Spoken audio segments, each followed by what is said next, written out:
Mesdames et messieurs, bonsoir et bienvenue au journal du 18 novembre sur Cam News 24 et IDFM Radio. Les titres de cette édition. Assemblée nationale, la session ordinaire de novembre se poursuit au Palais des Congrès de Yaoundé, avec sur la table des députés 10 projets de loi. Cette session est consacrée à l'examen et à l'adoption de la loi de finances pour l'exercice 2025. Enseignement supérieur, le Cameroun, bon dernier au concours d'agrégation en médecine du Conseil et malgache pour l'enseignement supérieur. Le pays affiche une performance plus que décevante, soit 23,5%. La pire sous l'ère Jacques Famdongo, ministre de l'enseignement supérieur. C'est tout pour la titraille.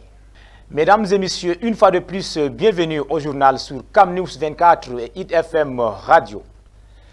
Assemblée nationale, les députés ont du pain sous la planche. Les membres de la Chambre basse s'emploient depuis quelques jours à déchiffrer 10 projets de loi soumis à leur examen. Un travail orienté par l'intérêt de la communauté nationale qui doit guider l'adoption de ces textes selon le président de l'Auguste Chambre, Kavaye Djibril. Reportage. Ce sont au total 10 projets de loi majeurs qui sont soumis à l'examen de l'Assemblée nationale. Il sera donc question pour les députés durant 30 jours d'examiner ces différents textes parmi lesquels figure en bonne place celui annoncé par le ministre des Finances, notamment le projet de loi portant sur la fiscalité locale. Au rang des 9 autres projets peuvent être énumérés quelques-uns, par exemple portant sur le règlement de la République du Cameroun pour l'exercice 2023, régissant la protection civile au Cameroun, la protection des données à caractère personnel au Cameroun, organisation du système d'enregistrement des faits d'état civil au Cameroun, etc. Si le président de l'Assemblée nationale a qualifié 2025 de délicat eu égard à l'élection présidentielle, Kavaye Djibril a également évoqué l'aspect agricole, soulignant pour s'en féliciter la très bonne santé de la filière cacao sur le plan local et international. Aussi, la représentation nationale a encouragé le gouvernement à travailler davantage afin de dépasser les 3000 tonnes produites la saison dernière. Grâce à la restructuration menée par vos soins, le cacao camerounais a gagné en qualité et est devenu plus attractif sur le marché. Pour pérenniser cet important acquis, il faudrait envisager, pourquoi pas, de nouvelles initiatives telles que la professionnalisation des acteurs, l'arrimage à la modernité avec notamment l'introduction du digital et la sécurisation des transactions, a déclaré Kavaye Djibril à l'endroit du ministre du Commerce. Si tout va bien du côté des champs, ce n'est aucunement le cas dans les ménages et notamment avec le déficit énergétique national préjudiciable à une fourniture harmonieuse et pérenne de l'électricité. La mise en production de manière totale et définitive du barrage de Natigal reste attendue. Selon les prévisions, avec ce nouveau barrage, le Cameroun devrait être un réseau unique interconnecté entre le sud et la partie septentrionale du pays. Le projet est donc porteur de beaucoup d'espoir, autant pour les ménages que pour les entreprises, a précisé le président de l'Assemblée nationale, comme pour inviter les pouvoirs publics à passer véritablement à l'action. Toujours à l'Assemblée nationale, nous vous le disions, 10 projets sont en examen et parmi ceux-ci, le projet de loi numéro 2064 portant fiscalité locale. Promulgué le 15 décembre en 2009, son application pose problème. Émilie Doudou Amadou nous explique tout cela. Fiscalité locale des textes d'application 14 ans après. Ouvert le 12 novembre dernier, les travaux de la session budgétaire du Parlement se poursuivent au Palais des Congrès de Yaoundé. En attendant le dépôt du projet des lois des finances par le gouvernement, ce dernier a introduit 10 projets de loi sur la table des députés. Parmi ceux-ci, il y a un qui a retenu notre attention.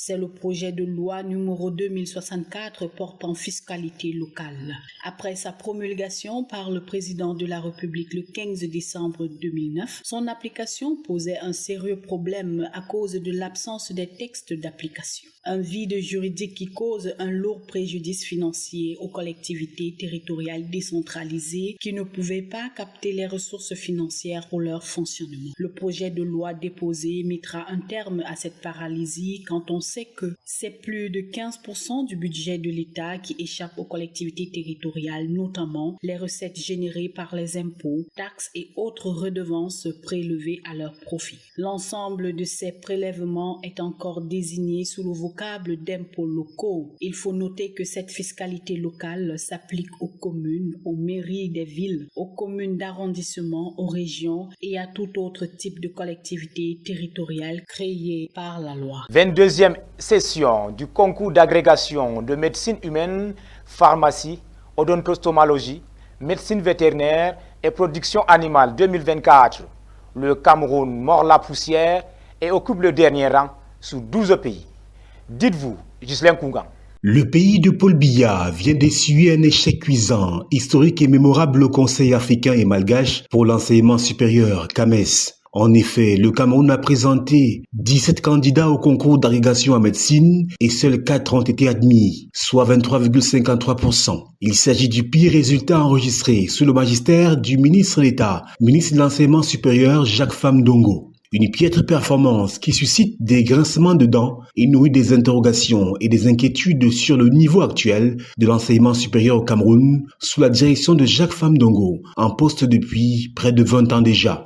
La stupéfaction est d'autant plus grande et compréhensible pour bon nombre que des pays tels que la République centrafricaine, le Tchad, le Niger et le Bénin ont tous damé le pion au Cameroun, qui plus est dans une discipline aussi prestigieuse et vitale que la médecine.